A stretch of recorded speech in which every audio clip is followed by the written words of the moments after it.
Imaginez la scène un instant. Vous êtes père de famille et vous découvrez tout à coup que vos enfants ne sont pas biologiquement les vôtres. Légalement, demeurez-vous le père de ces enfants? Autre situation embarrassante pour un homme, vous sortez un soir et vous rencontrez une femme qui a décidé de concevoir un enfant sans vous en parler. Allez-vous avoir des obligations légales envers l'enfant qui va naître? Les réponses à ces questions sont parfois étonnantes, comme vous allez le voir dans ce reportage de Claire Frémont et de Doris Sinette. Les lois nous obligent à cacher le visage de certains des intervenants du reportage pour ne pas porter préjudice à leurs enfants. Ce fut la seule et unique fois que j'ai fait l'amour avec cette femme-là, sans condom. Vous pensez qu'elle a fait exprès de tomber enceinte de vous? Je ne le pense pas, je le crois. Sincèrement. Pierre est sûr de s'être fait rouler, mais avec l'ADN, impossible pour lui de nier sa paternité. Il a été poursuivi. On lui réclame une pension alimentaire. Donc, vous lui aviez dit que si elle gardait l'enfant, vous n'alliez pas vous occuper de l'enfant. C'était définitif. On n'impose pas un enfant à personne. Check donc, si on n'a pas gagné le million, là, qu'on déménage. Même si Pierre a refait sa vie, il n'a jamais eu un autre enfant. Comme 18 % des hommes au Québec, il refuse de payer sa pension alimentaire. Il préfère travailler au noir pour ne pas déclarer de revenus. Je peux pas me permettre d'acheter une voiture. Je peux pas me permettre de faire d'emprunt.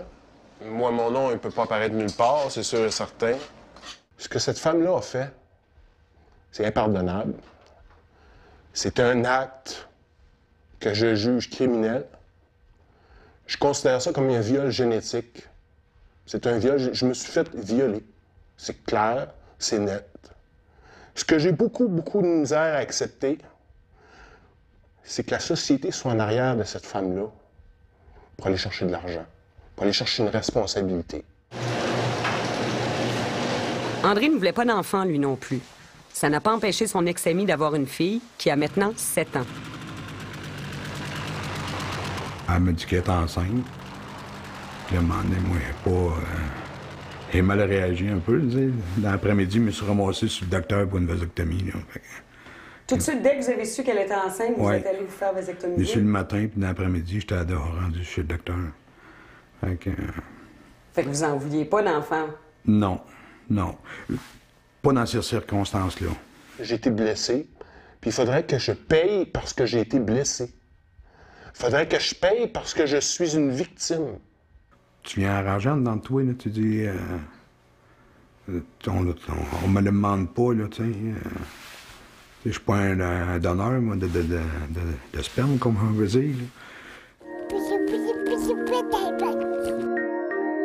Donne-tu un bisou à papa?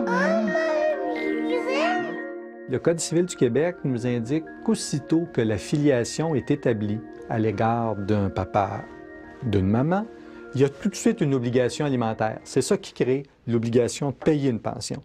C'est pas le nombre de relations sexuelles qui va atténuer ou augmenter la responsabilité, elle est la même. C'est uniquement une question de savoir est-ce que biologiquement vous pouvez démontrer que cette personne-là est le parent de l'enfant. Une fois que ça c'est fait, les obligations de parents vous tombent sur les épaules.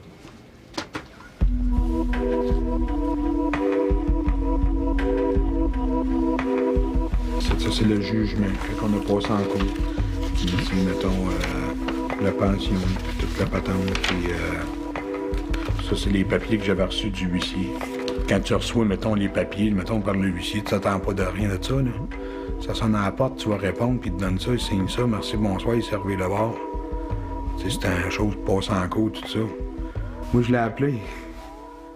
J'ai dit, c'est quoi tu veux? Elle m'a répondu, je veux le maximum de toi. Fait que là, à un moment donné, elle dit, oh. Des fois, elle me dit, je me suis fait avoir quelque part. C'est elle qui a pris la décision, puis c'est moi qui en paye. La facture aujourd'hui. Malgré une relation difficile avec la mère, André adore sa fille et remplit toutes ses obligations de père. Pierre, lui, n'a jamais vu son enfant et a choisi de vivre dans l'illégalité.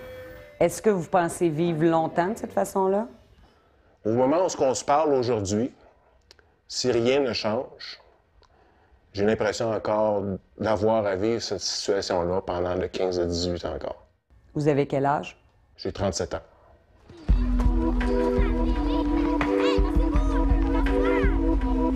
Qu'on le veuille ou non, avec les tests d'ADN, on sait clairement qui est le père biologique.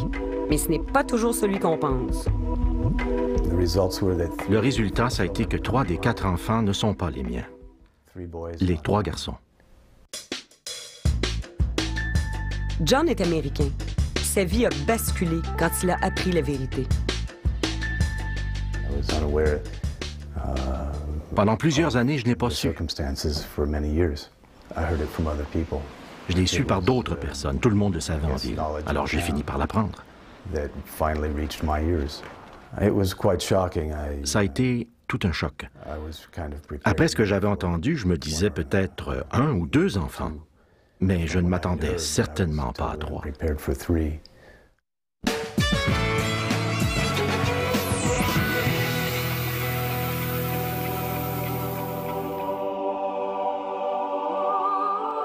Aujourd'hui, les tests d'ADN ont tout changé. Et dans les causes de filiation, les tests de paternité sont devenus incontournables. Mais avec la venue de l'ADN, les analyses sont d'une précision qui sont pratiquement absolues et on peut dire qu'on a atteint une certitude biologique. Donc, les gens qui nous posent les questions « suis-je ou ne suis-je pas le père » vont avoir une réponse qui va être claire à la fin du processus. Ouvrez la bouche. Les tests, on fait plusieurs centaines par année. En fait, le total qu'on évalue dans la province de Québec, c'est environ 1000-1200 tests par année. Au Canada, il s'en fait 6000 par année. L'ADN sert aussi à identifier des maladies génétiques chez les enfants. Les conseillers génétiques, comme Lola Cartier, savent que ces tests révèlent parfois des faits étonnants. Les études nous montrent que ces tests dévoilent 10 de non-paternité. Vous voulez dire qu'il y a 10 des gens qui passent des tests de maladies génétiques Oui. et l'enfant serait finalement l'enfant du laitier, là? L'enfant, pas l'enfant de la personne qu'on a testée, oui.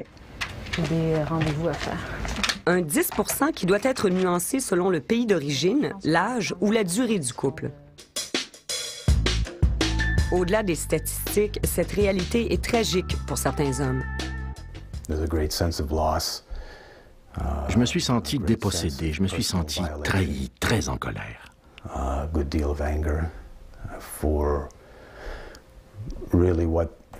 Le mariage s'est brisé et les enfants devront vivre avec ça toute leur vie.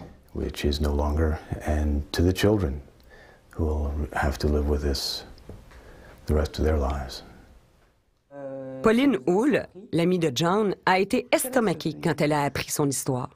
J'ai été, pendant un assez bon moment, à croire que c'était un cas échappé de la Lune ou du Mars.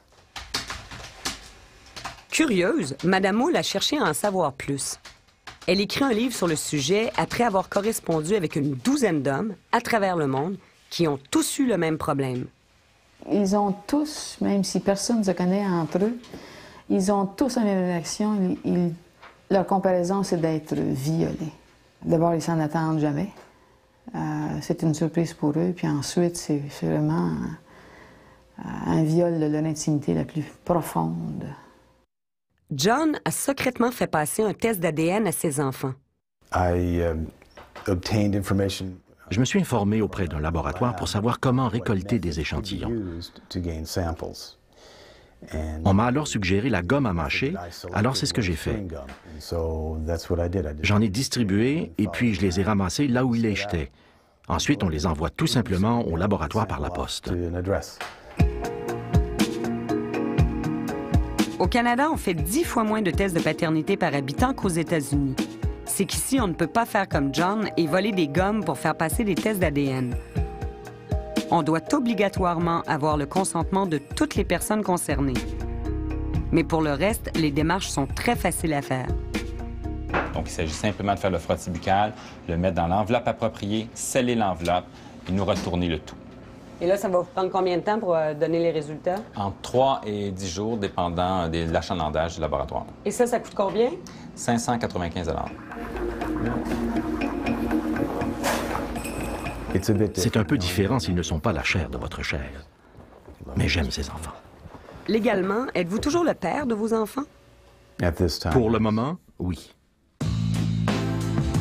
Ici, au Canada, c'est pareil. Un homme dans la même situation reste légalement le père. La loi veut le bien de l'enfant et le lien qu'un homme a développé avec son enfant est alors plus important que le lien génétique.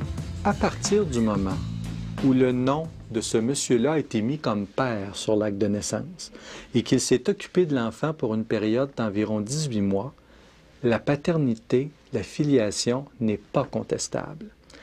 Le Code ne recherche pas la vérité biologique, elle recherche la stabilité des familles. Pourtant, les beaux-pères, qui créent des liens psychologiques avec les enfants, ont peu de droits.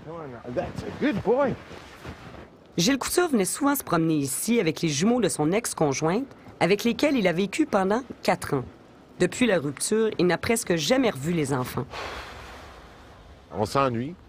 Puis aussi, on trouve ça un petit peu injuste parce qu'on nous a demandé de s'investir sans limite, si je peux dire.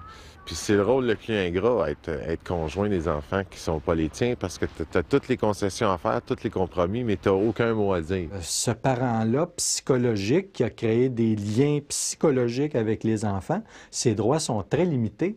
Il y a un problème.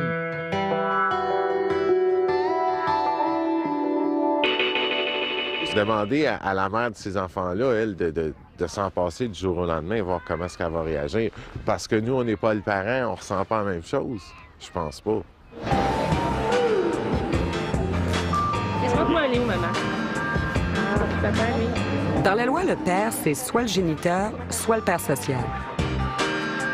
Et maintenant, c'est encore plus compliqué, ça peut aussi être la mère. Tu vas aller chercher le traîneau, Valérie? Le Québec a adopté des nouvelles règles de filiation depuis juin 2002. Aujourd'hui, 2 homosexuels peuvent être reconnus comme étant les parents légaux d'un enfant. C'est ce que souhaitent Marie-France et Valérie. On a un projet parental, Marie-France et moi, depuis quelque temps, on voulait fonder une famille. Puis là, on est en procédure d'insémination pour vraiment mettre au monde un enfant. C'est Marie-France qui va porter la première. Peut-être que l'envie va me prendre après. Mais pour l'instant, c'est ça. On procède par insémination. La grande majorité des femmes gays optent pour l'insémination parce que c'est plus simple. Pourtant, si Marie-France avait choisi un homme pour faire le bébé, il n'aurait eu qu'1 an pour faire reconnaître sa paternité. Et ça, seulement s'il y avait eu entre eux des relations sexuelles. Sinon, cet homme-là n'aurait eu aucun droit. Si on avait eu recours à un donneur, il est certain qu'on aurait eu une année d'insécurité. Il aurait peut-être réclamé sa paternité, puis c'est pas ce qu'on souhaitait, d'où le désir d'aller vers l'insémination. Alors, cette année-là, pour nous, puisqu'on ne veut pas qu'il soit impliqué de façon légale, c'était une année de trop d'attente, je pense. Les règles sont beaucoup plus complexes que ce que les gens peuvent imaginer. Elles sont très complexes. Si une femme prend la décision d'avoir un enfant seul, le père a seulement 1 année pour réclamer ses droits. Par contre, si la femme a un bébé sans entente préalable, le géniteur peut être poursuivi pendant 30 ans. Les 2 situations que vous me donnez là se comparent et on arrive à des résultats qui sont diamétralement opposés, à savoir, dans un cas, le géniteur qui, au bout d'1 an, n'a plus aucune responsabilité, et l'autre qui, un soir, un bar, rencontrant une dame, ils ont une relation sexuelle, bien lui, pendant 30 ans, il peut être poursuivi. La seule différence entre les 2 situations, c'est que dans un premier cas, l'acte est voulu et désiré dans le cadre d'un projet parental, et dans l'autre cas, il ne l'est pas. Avec les nouvelles règles du jeu, c'est 2 poids, 2 mesures. Une femme peut se servir d'un homme simplement comme géniteur. Un homme, lui, ne peut pas faire la même chose puisque les mères porteuses sont interdites au Canada. Nulle part ailleurs, même dans les sociétés les plus progressistes comme la France, une loi ne va aussi loin. Mais cette loi a été adoptée à toute vitesse et mériterait peut-être maintenant un véritable débat de société. Vous savez, on entend souvent dire que les hommes sont en redéfinition puis ils ne connaissent pas leur place. Bien, écoutez, la paternité, ça fait partie du reste, là. Donc, ce n'est pas simple. On s'attendrait à ce que le législateur réponde à nos questions. Malheureusement, là, il nous en laisse beaucoup plus de questions qu'il nous donne de réponses. Mais dans cette histoire-là, vous sentez que c'est vous la victime? Ouais, je me suis fait avoir. Bien comme il faut.